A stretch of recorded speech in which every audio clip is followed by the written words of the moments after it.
Welcome to the Kindness Project, the podcast designed to share stories of kindness and share how kindness can make positive change in our world, one small act at a time. In this week's episode of the Kindness Project, we talk about physical pirates, and we have part one of our interview with Paul Hutchings from Refugee Support Europe. Welcome, my friends, to another episode of the Kindness Project.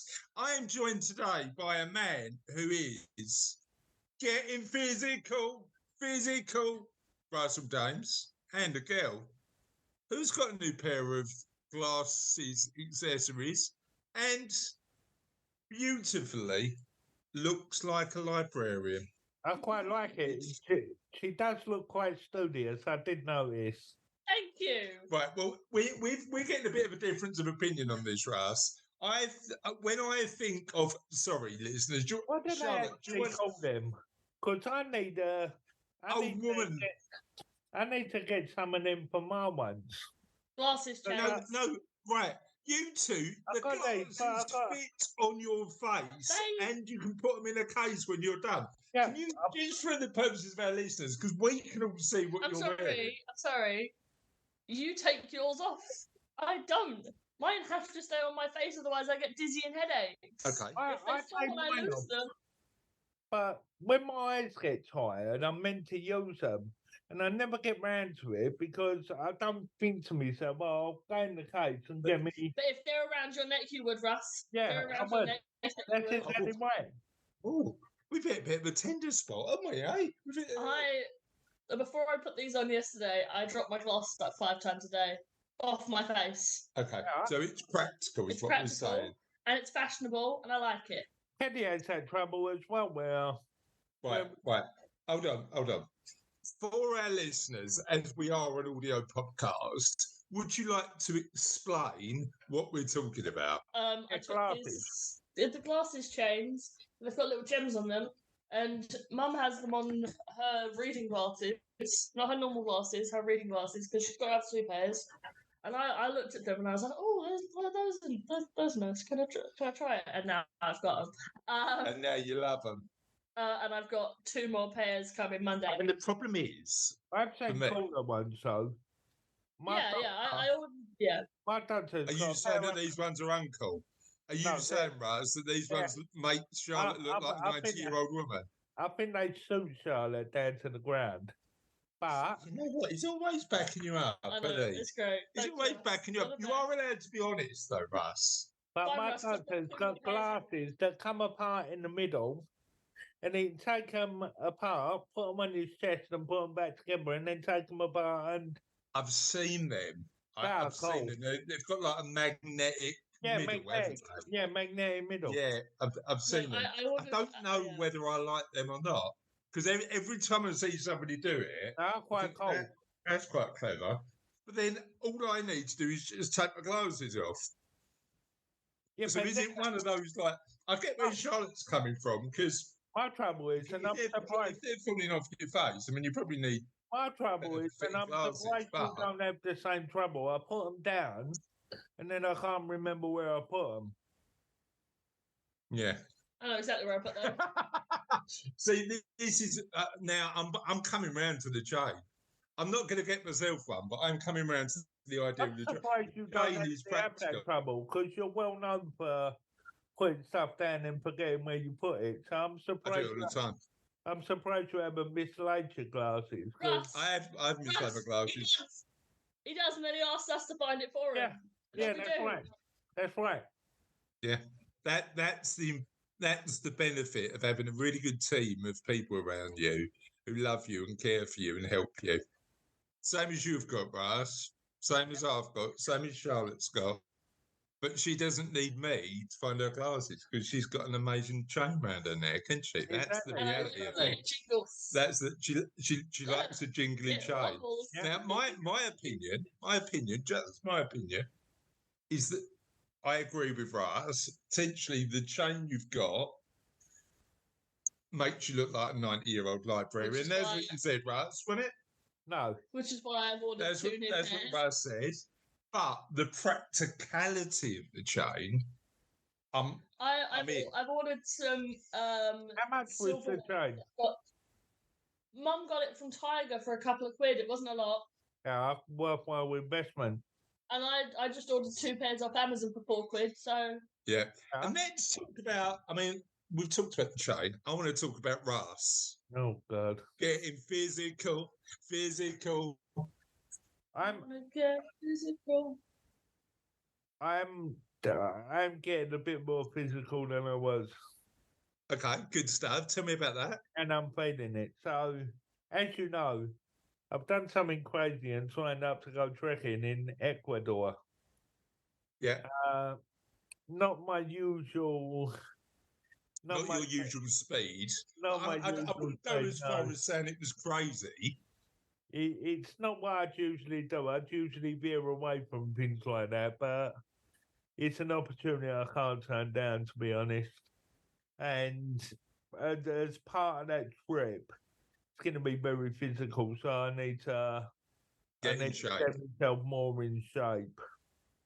So I've got 6 months, which, yeah, is plenty. I mean that's enough to. I mean, very similarly, I'm a bit like that. I mean, I haven't got anything. I've got a couple of runs in the diary, but I need a goal to get. Yeah, to that's exactly what I need. I need that push to say I'm gonna achieve this by this to get this. Yeah, and you've set the bar pretty high, Russ. Well, like a trekking trip in the Amazon. I sounds amazing. And I'm pushing it quite hard. So yeah, I mean, you'll find your natural pace eventually, won't you? And it will be probably sort of 4 or 5 days a week. But I think sometimes when you're getting into it, it's because you need rep stays. Before I've done this before to have an operation, my gallbladder operation, and it was 7 days a week. I didn't stop. I was on it all the time, and I find that works better for me. If I get a routine, then I like to stick in that routine. I don't like any kind of change from that routine. You don't like any kind of change, so he's coming trekking in Ecuador, which is a huge change. Well, what is it? Share with our listeners, Raz. What is it about the Amazon that you love? I want to go and see the bugs. Oh yes, Russ. It's not 2 ways about it. I want to see the bugs. That's the most valid reason to go to the Amazon I've ever heard. Is it? I love bugs. Imagine what? Everybody in this family apparently has got, and Cassie, has got an obsession with creepy crawlies or insects. Sophie loves shrooms. I did once name one of my tarantulas after Charlotte as well. Not after Charlotte. Charlotte's wet, but yeah. Hold on. It's not a bug. Hold on. Although technically tarantulas aren't bugs, but let's not get technical here, right? Did you name it after the E.B. White book Charlotte's Web or Charlotte? Well, a mixture of both. How much? I always assumed that's where my name totally came from. I can't remember where your name came from. Half and half. So came from a tiger that came to tea, so I always assumed that mine came from Charlotte's Web because they're both books. Maybe. Anyway, let's talk about what have you been writing your blog? Go on then. What have you been writing about? She wrote about. Oh, I've read it as well. I haven't read it this week. What is this? No, Pirates. What was the one before Pirates? Might have been Lighthouses. Oh, go on. Right. So we haven't recorded since you've written those two. So that's the one. I haven't seen Pirates, but I've seen the Lighthouse one. Well, it's Saturday. It went up. When did it go up? Thursday. Yeah. 11:50 something p.m. Fair enough. So it's fair enough you haven't seen it. It's fairly new. Yeah. Fairly new. Do you like Pirates, Russ? Pirates? Yeah, they're all right. Can you give us your best pirate impression? It depends on whether we're talking modern day pirate or we're talking olden day pirate. Are you talking modern day or are you talking But I thought you was going to ask me to talk some kind of language then. Somalian or that's where that That's where they get a lot of code pirates there nowadays. is where the pirates come out of. But But okay. Well, I mean, right. So clearly, I can't wasn't talk talking. Somali. I mean, Charlotte can tell us about pirates, but clearly, I'm not going to jump on a Zoom call at 9:15 on a Saturday morning, which is when we're recording, and go, Russ, can you speak fluent Somalian? Am I? And expect you to know how to do it. Am I? The Greeks used to be plagued with pirates. I learned that. Well, I mean, pirates. I mean, you tell us because you're the one who's done the I'm not research good on with pirates. so Yeah, I mean, pirates have been around for ages. I mean, Sorry, was that the in-depth research?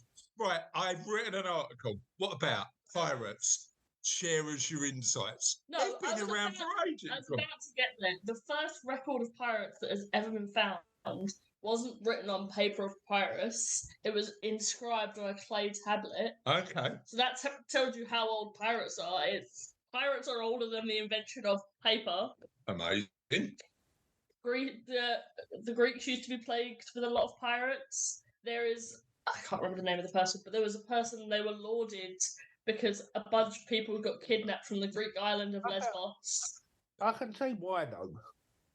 You can see it's a series of islands, and it's very because everything went by boat once they learned to sail, didn't they? They were big traders. This may sound like a really silly question, okay?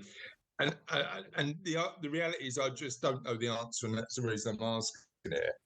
Have pirates got to be based on a naval vehicle? I would say. Is that the definition of a well, pirate? No, because you can be an internet pirate, you can be a movie pirate. It's about the loads of forms of pirate. Yeah, but no, I mean that's like modern day. That's like that. I think piracy is the act of theft rather than. But what is the difference between a thief and a pirate? Someone that does it on a boat. On a boat. Sorry, I love Russ thinking it's true. As he, I think about that because why would it be a movie pirate? I don't know. It's something that does it to something physical. So you're a pirate if you stay the boat. But that's not. If it's. I mean, we've used the phrase pirate now in modern day language to reflect, like as you say, like movie piracy. But the word piracy, what does it mean? She wrote about piracy. I wrote about the history of piracy. I didn't write about the specific. Yeah, but it's all physical things, isn't it? So if you're a modern day pirate in the sea, you steal oil tankers for the money they gather. And if you're an internet pirate, you steal movies. But they're not physical, are they? They're digital. You know what I mean, though? It's an actual thing you're stealing. It's not. All theft is an actual thing you're stealing. So what? Again, going back to the question, and listeners, help us, please, because we are flailing around all over the shop here. Robbery is if you rob off someone. So piracy might be if you rob up a business. So piracy if you're. I don't know. I don't know whether it's about maybe. I don't know. Awful land. Listeners, question of the podcast is: what is piracy? What is? We know what a pirate. Do we know what a pirate is? I don't know. I mean, I feel like I've just gone down a linguistic rabbit hole. I'm never going to get out of. That's so fun. It's like that's a good question though, because if you hijack a boat, basically you're a pirate. But if you hijack a plane, you're a hijacker. I don't know. I just genuinely don't know what the difference is. So, pirate, can you? Yeah, I don't know. And if you hijack a car, everyone's going to think that's a car jacker. GTA. Yeah, it might just be a linguistic thing, but question of podcast listeners is: what is a pirate and what is piracy? Fun fact. And the other thing, definition of life, because I'm losing the wheel at the minute. Do we all know what privateers are? No, go on, tell us about that. So these were English pirates that were legalized by, I'm going to get it right, Elizabeth, wasn't it? Elizabeth I. Yeah. And she was like, you can go and do your pirate things. We'll call you privateers and no one will question it. As long as you attack the Spanish ships and steal from the Spanish ships and bring the money back. But this is the interesting thing, right? Like, you look at the nature, I mean, we're going deep on today's kindness project, but you look at the nature of law in the UK, and basically, kings and queens have just done whatever the hell they want for centuries. King Henry VIII is the big one, isn't it? Just I'm going to invent divorce because I don't like my wife anymore. That's what I'm going to do. It's just Rice's. Did you see Rice's face? He was bang up for that idea. That is fair enough. You like the idea of that, Rice, didn't you? I don't like. I think marriage is antiquated, to be honest. Oh, okay. I think.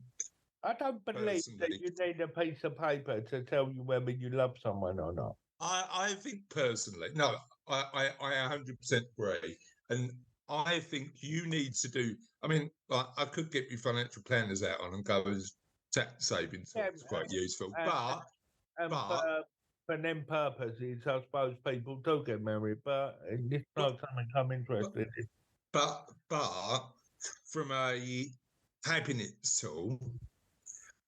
Happiness perspective, I think you've just got to do you. Yeah. And as long as you're happy and your partner's happy and the relationship is a healthy one, it doesn't matter, does it? And divorce is a lot better these days. What do you mean a lot better? Better than what? No, like if you look back at some of the old like divorce laws from like pre-1950, it's like, and only the man can claim divorce. Yeah, we're seeing a lot more equality now, aren't we? Which is good. But again, that came from the fact that if you look at, I don't mean divorce better. I mean divorce laws are better. If you look at Henry VIII, he wanted the power, didn't he? So actually, just having the laws were changed because it benefited him. Yeah. That was the idea of it. But if he can't get a divorce, he just off with their head, didn't he? I mean, he had 3 options, didn't he? He's had the right idea. Why go through the court system? Just chop their head off. That's called, Russ, that's called manslaughter, even if it's not a man. Sorry, run that through with me again, Russ. Have you got a guillotine in the back garden that you're going to tell us about? I should get one, shouldn't I? Right. On that note, on where we've gone down I mean, can I just describe the intro in my own words? We started off talking about quite mundane stuff. Russell getting a bit fitter, and Charlotte's what are you calling it? Glasses chain. Quite mundane. Went in to a conversation where we questioned the very nature of piracy, and then finished with an admission that Russell may have a guillotine in his back garden. Oh, and I'm happy to rent out slots if people want to use it. It wouldn't have been a guillotine back then. Don't put that on Airbnb. It wouldn't have been a guillotine back then. It would have been just a man with an axe. Oh, and because Raz is very kind enough to send us show notes. Apparently, I've got to plug the Kindness Project book. I can't believe I've gone from talking about Raz having a guillotine and offering to rent it out to plugging the Kindness Project book. It wouldn't have been a guillotine. I mean, clearly we are a podcast about people doing amazing things in the world. Raz is being funny. Fairly funny. He's being funny. Fairly funny when he talks about having a guillotine in his back garden. He does have a man with an axe. Yeah. But we are really proud of the Punch Project book that I wrote, and you wrote a bit, didn't you? You wrote a few hundred words. Yeah. That was good. I still haven't seen it.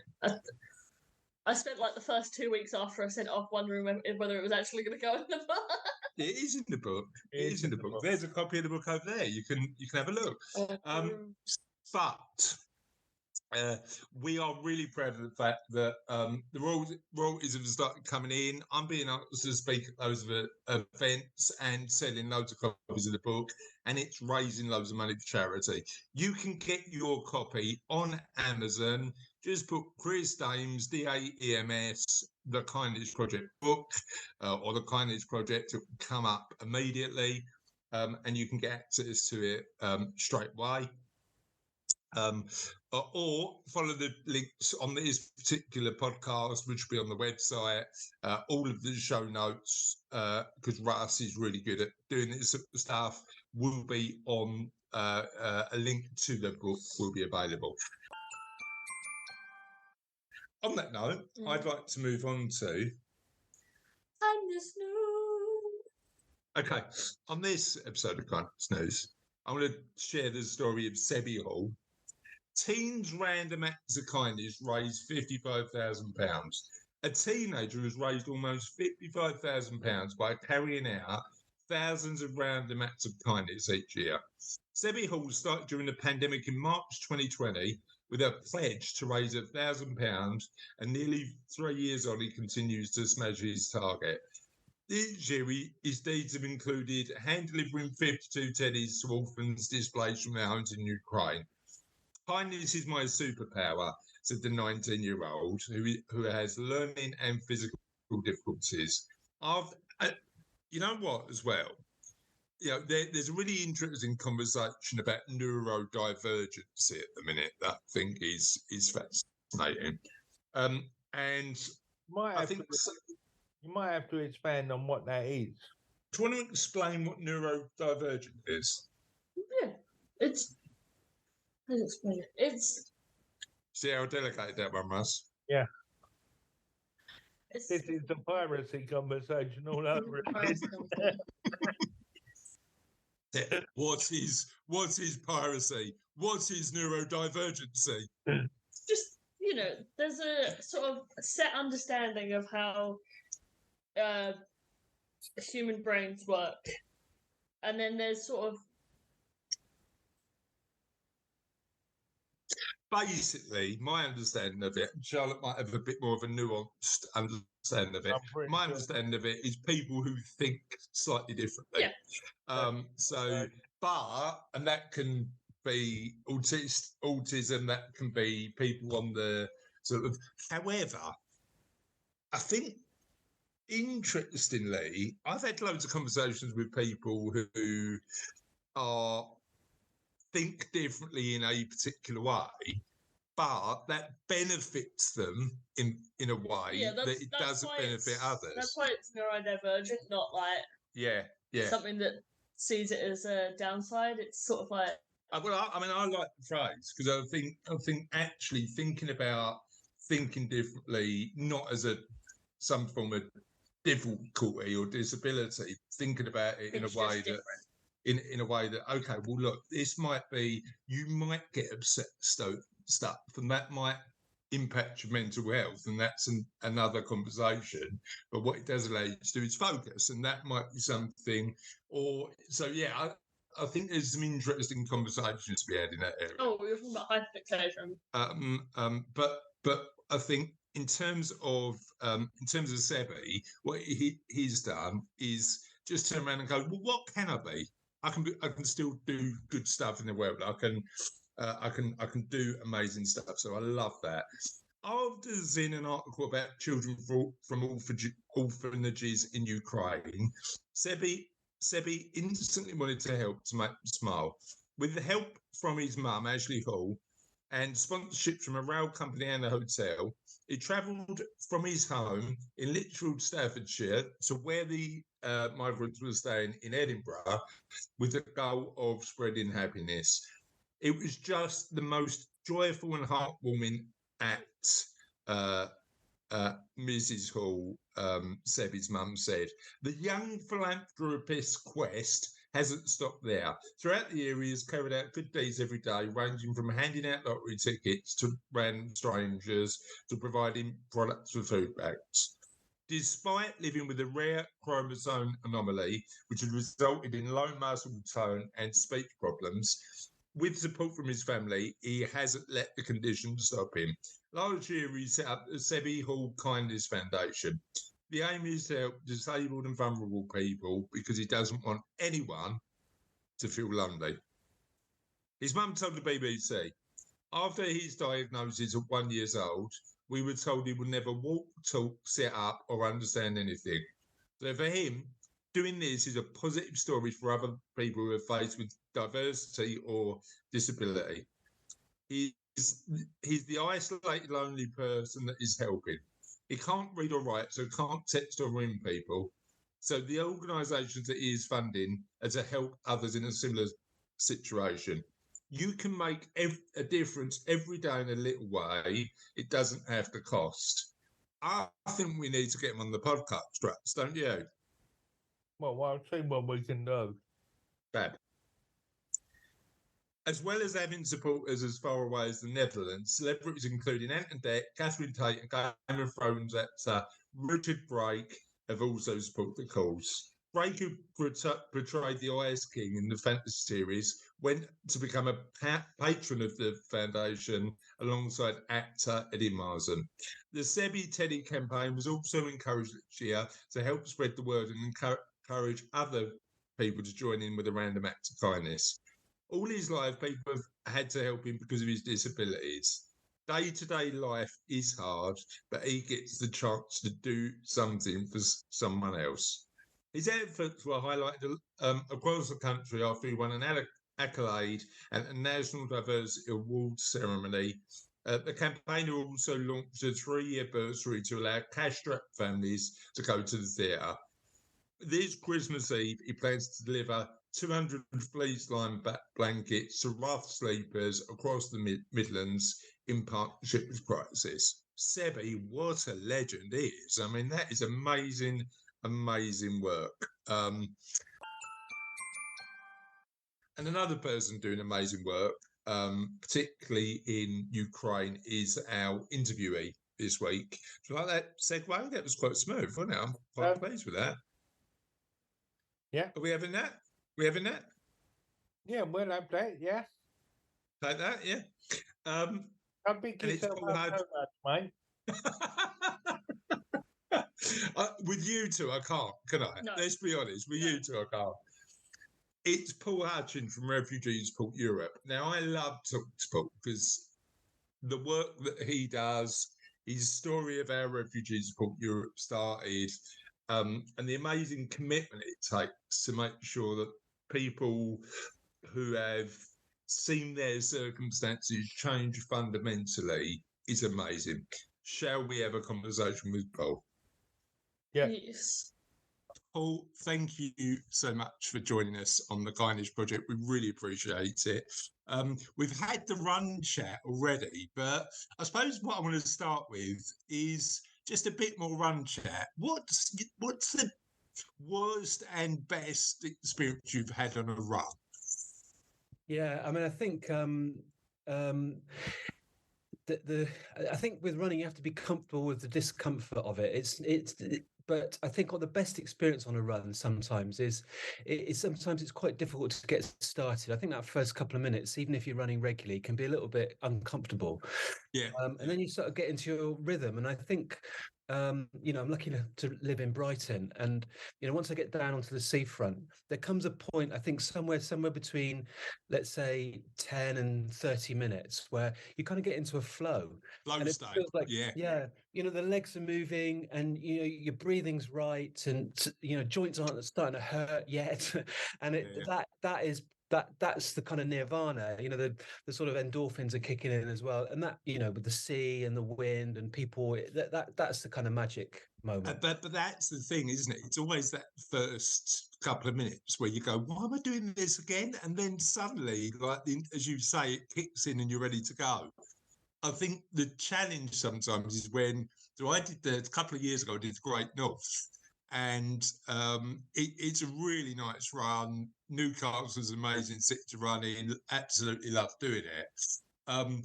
But somebody said to me, but when you get to the beach at the end, you're effectively by the finish. So you run out. Have you done the Great North? No.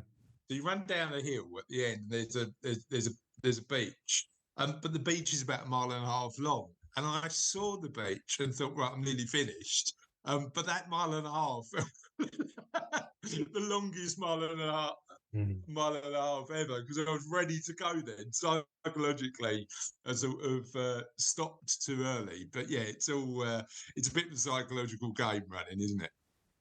Well, the worst it is, and I mean, I think that's where it comes in with the marathon as well. And that is definitely a mind game. Yeah.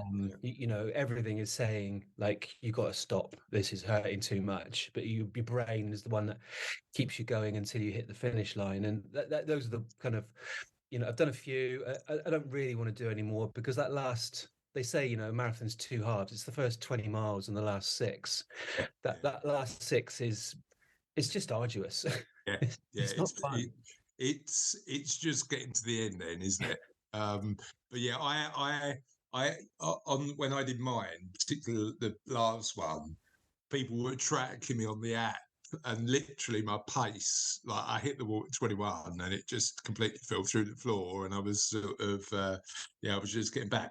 But we're not only here to talk about running, we're here to talk about the amazing work you do. But so apart from the running, tell us a little bit about you.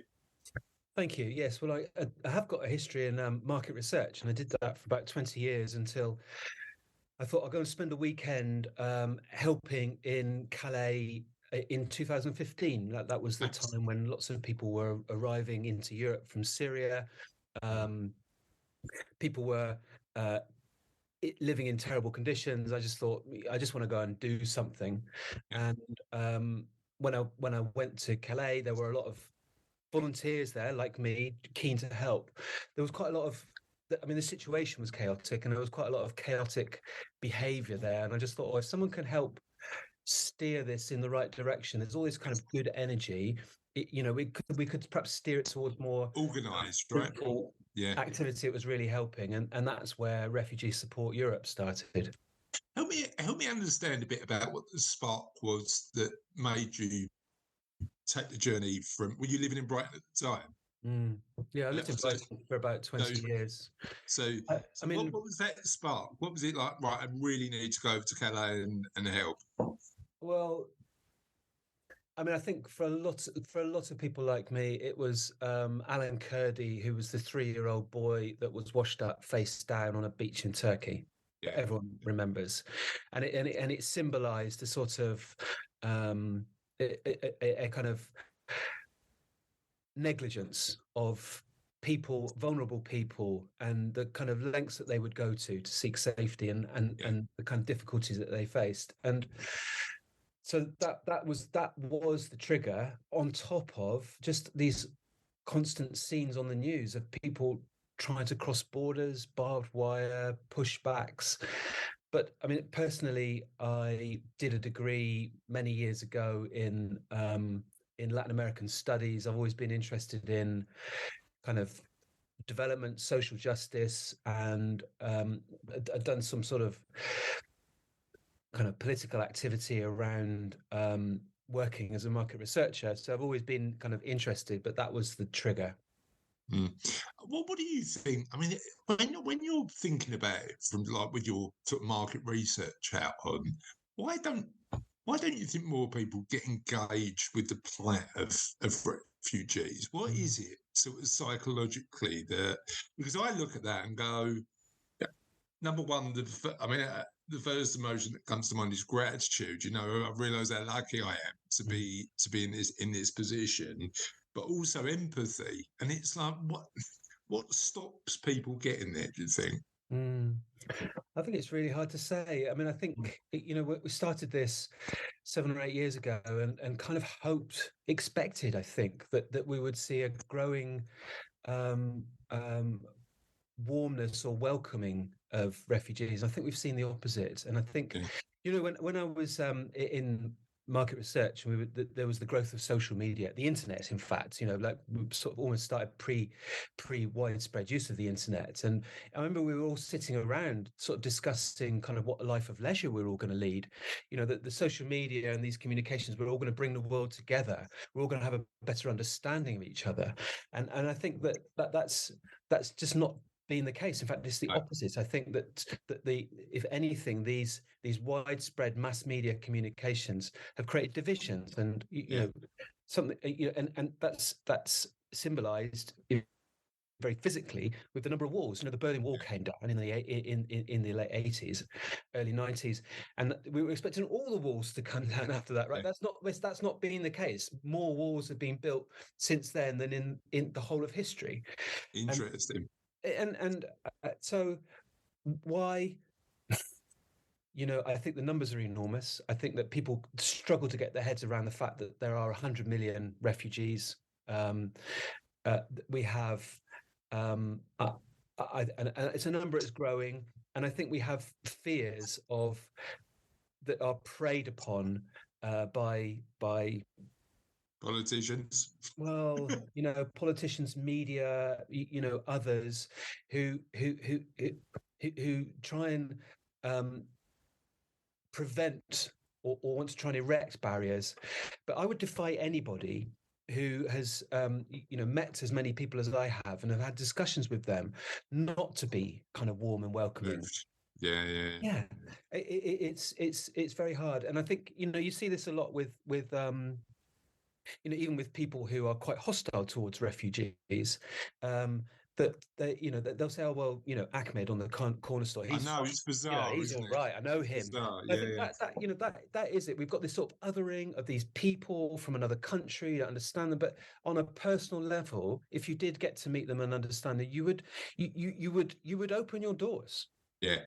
It's that humanizing factor, isn't it? It's that element of understanding that this is somebody who's just trying to do their best for themselves and their family with the tools they've got in a situation where the circumstances are unimaginable to somebody like us who lives in the comfort of a particular situation. So you're in Calais, you've seen what's going on, you're in a position where you think actually this could be harnessed and organised to add more impact. What happens next? Yeah, so I do a few weekends, I start talking to more people, I meet my co-founder, who goes to Greece at a time when a deal was signed between the European Union and Turkey to support the people that are in Greece and for them not to move further into Europe. Right. It's a complicated deal that takes place. But basically, Greece has 50,000 refugees in the country. Are these Syrian refugees? Are these from Syria? They were Syrian, Afghan, and Iraqi mostly. Okay. And they created these derelict military camps and old industrial sites, put tents on them, and they were housed there. And my co-founder found one of these camps. He convinced the colonel actually of the camp who was running it and in charge of it to let us help. And I just thought, I'll give up a year, I'll take a sabbatical, and I'll just help for a year. I feel like I've done my bit.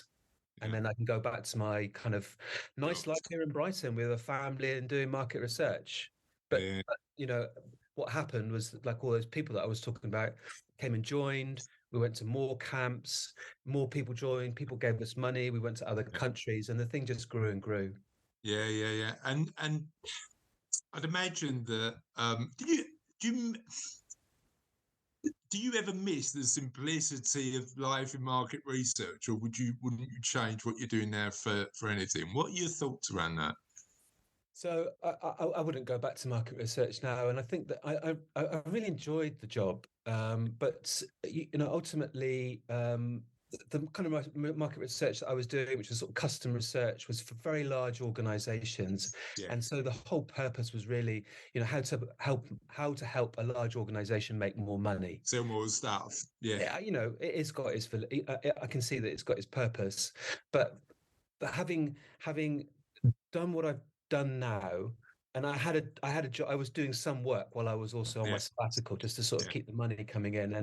And I did a big job for a large tech company about the marketing of laptop computers. And I was in that world, and I was in like a refugee camp world, and the two just didn't reconcile. I couldn't. In my head, it was. So I thought, oh, one's got to go, and that's it. But the simplicity of market research. I mean, like anything in the world now, there's very little that is simple. I suppose this is a lot harder because we're dealing with people, and we've got many more kind of emotional and complex moving parts, that it is a bit more tricky than market research. But no, I've had my time. I think my perspective on it is that the role that you do now, I'd imagine, is quite rewarding when it goes right, but also has its own emotional challenges.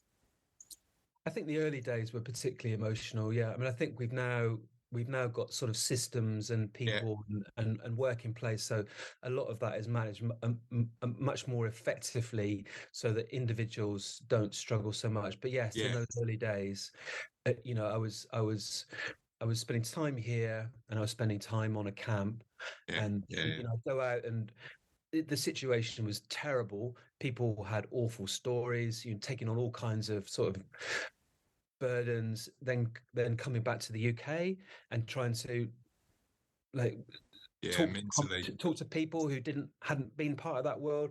It was a real strain. So but now it's scaled a bit. It's a bit easier to manage, I'd imagine. It is. And one of the things interesting about the rewarding, that, you know, we've helped, you know, probably around 80,000 refugees over the last several years, and you know, and that's been incredibly rewarding. And I know that we've had a huge impact on those people. But in terms of reward, I sometimes feel like some of the most rewarding thing is being able to give people who want to help an opportunity to come and help. Yeah.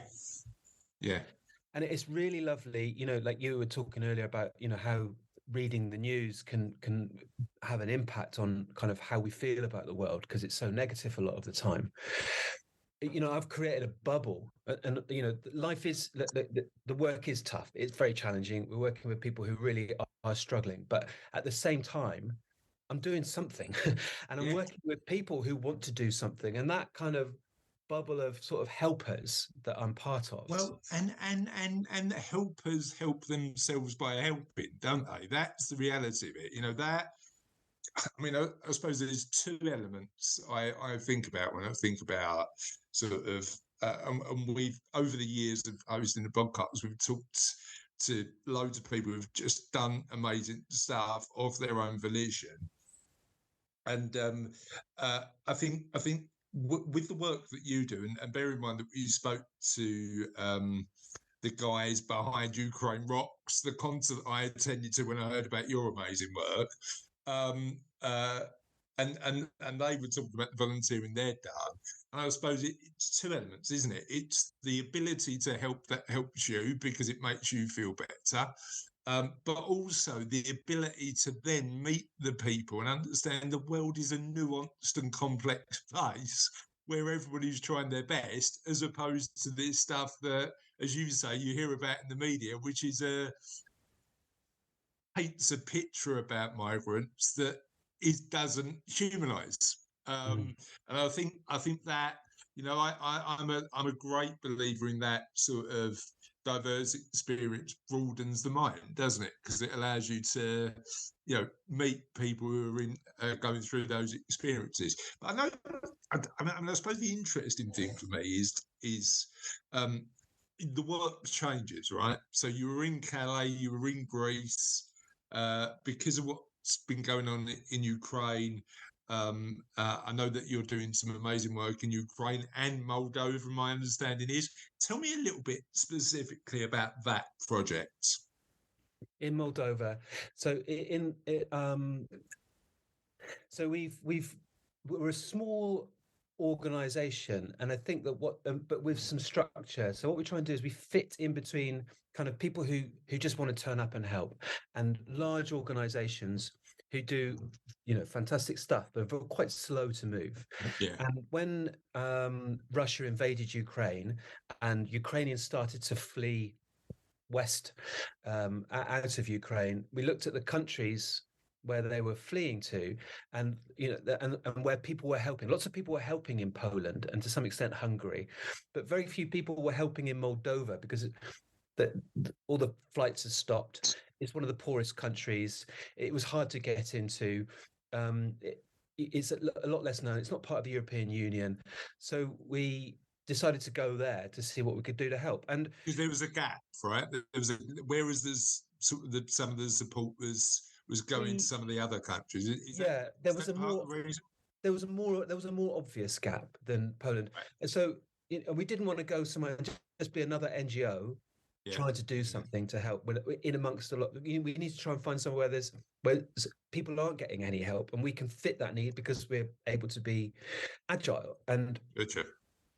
The Moldova experience, and we recently just gone to Turkey as well and helped in the post-earthquake aftermath there. We were there for 5 weeks. In both those countries, we went just with a kind of a will and a desire to help, some knowledge about how we could help, and the support of all the people behind the scenes who give us money and kind of logistic help. And then you go there, and what you do is in both countries. Let me talk about Moldova. In Moldova, we had a couple of contacts, and we went to speak to them and said, what's going on? What do you need here? And they said, oh, well, this is. And then we traveled around the country to different places, and each person that we spoke to said, oh, is there someone else we can talk to? We basically, it's market research, right? But we spent about 10 days just talking to people, hearing kind of what the issues were, hearing where the needs were. And then we just thought, okay, this is what we need to do. We need to set up a center in the heart of Chisinau, because we know that's where everybody will end up at some point. Yeah. And we need to, whatever we do needs to support the Moldovan people as well as the Ukrainian people, because, we're talking there about people being welcoming and accepting. The Moldovan people have done a fantastic job. 95%, get this, 95% of the Ukrainian people who are living in Moldova are living in Moldovan homes. They're not in hotels or camps or these stupid ideas about putting people on barges outside ports that we've currently got in the UK at the moment. They are living in Moldovan homes, but they have their own issues with gas prices going up, food prices, 30% inflation. It's a poor country, very vulnerable as well. So the people that we serve in Moldova are Ukrainians who are living in Moldovan homes, and they come to us once a week via a Moldovan organization that refers the people to us. And then we have a market where we give people free food and hygiene, but we do it in a way where they can choose what they want. And we have a mechanism for doing that. We basically give people points. Points are the number of points they get are relative to the size of their family. And then every item in the market has a points value. And so they use their points to choose what they want, just like a shop. So that was part one of the interview with Paul. That was good, wasn't it? Yeah. It was. Tis the end of another podcast. Tis the end of another podcast. Tis the end of another podcast. But the end is never truly the end. The end ends with Joke of the Week. Did you hear about the carrot detective? Did I hear about the carrot detective? No. That's a shame. He gets to the root of every single case. I know it's bad. It's supposed to be bad part of the format now, guys. I mean, Russell's face. It's bad, it is. Yeah, I know. I mean, Russ normally makes an effort to laugh. He didn't even bother this week. On that note, have a lovely week. I squinted a little bit with pain. you know what? Yeah, because he wanted to laugh but couldn't. He had a little stress squint there. Like he had a little I should laugh. I really want to help, but I just can't on that one. On that note, have a lovely week, and we'll see you on the Kindness Project soon. Bye.